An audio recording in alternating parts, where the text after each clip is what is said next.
So we saw in the last Christina Rossetti poem that the role of the woman was to care, and the role of the man was merely to bestow love, to somehow liberate the woman.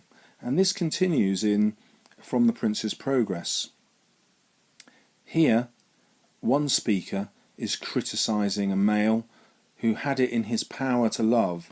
He appears to be a prince who had it in his power to love a princess, but he did not reveal his love.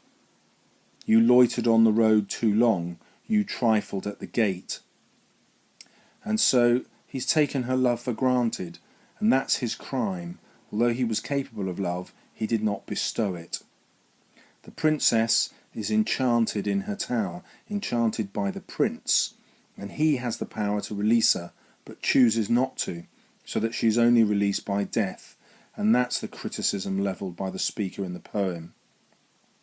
Her heart was starving all this while, and it's his job to feed that heart, to provide that love, but you made it wait, and the iambic pentameter stresses made. Again, we're getting used to her puns now. She's a virgin, she's that kind of maid, as well as the deliberateness of his act of withdrawal. He hasn't provided love, but that love, of course, is also sexual. It's always beneath the surface in Rossetti's poem. And here we've got a kind of sarcastic cynicism. If you had been here 10 years ago, 5 years ago, or even one, even then you had arrived in time. There's an incredible bitterness at this continual refusal to love. Then you had known her living face, which now you cannot know. And I think there's a biblical connotation of know here. There's no way he can know her sexually. The fountain, again a sexual image, is now frozen, and it's frozen in death. And it would have leapt. He would have had sexual satisfaction with her, and more importantly, she would with him. But her buds, again a sexual image, have gone on to blow. They've decayed. There's nothing left of her. The warm south wind would have awaked to melt the snow. Again, the male is contrasted to the sun, all-powerful, but also all-giving. And that again is the male duty. They have the power to give, and they should give. Love must be given. To withhold it seems a crime against nature. Is she fair now as she lies? Once she was fair. And again, the woman's role is to appear beautiful, but not to know it. She is a queen, but he must be a king. Again, the image of men is always about power, and they always have a gift of power to bestow on their women. He, however, has refused, and so instead of a crown, she wears poppies, and instead of red poppies, symbols of love, she wears white ones, symbols of loss, of virginity, love that has never been awakened, and it is his job to awaken it, and he refused.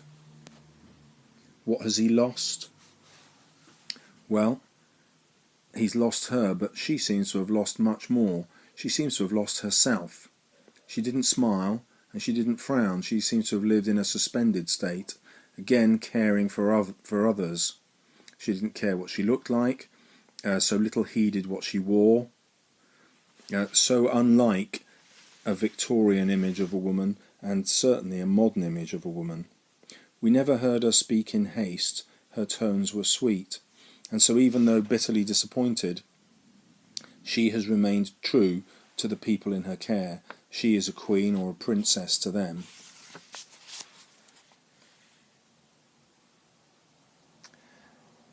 And then we've got this interesting idea of her heart again.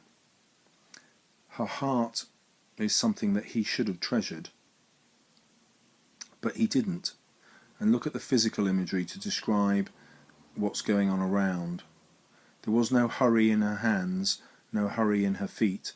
There was no bliss drew nigh to her that she might run to greet. And so not having love has even seemed to paralyse her and stopped her having movement. She's less than human. And the voice accuses the male lover of causing this. It's quite interesting, isn't it? And a modern audience would see this as ultimately pathetic and would have asked the woman to move on. Why would she wait so long? And perhaps you might read this as an autobiographical poem. Christina Rossetti, trapped in her own illness, unable to pursue other loves. Or you might see it as a political poem. Women in Victorian times struggled to assert themselves. Many did, particularly as writers, but crucially had to change their names to male names in order to do it, or to have pseudonyms. This idea of female success is still a taboo. And then the final accusation.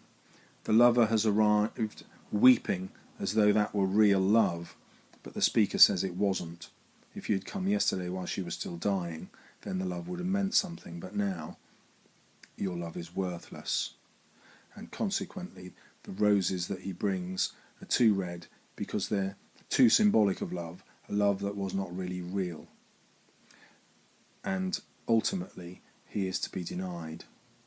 Let be these poppies not for you, cut down and spread. And again, I think this may be a sexual image.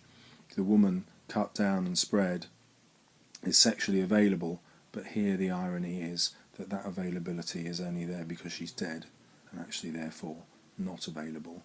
And his ultimate crime is not that she has died, and it's that she has died unloved. He had that gift to bestow, and he refused, and that is his greatest sin.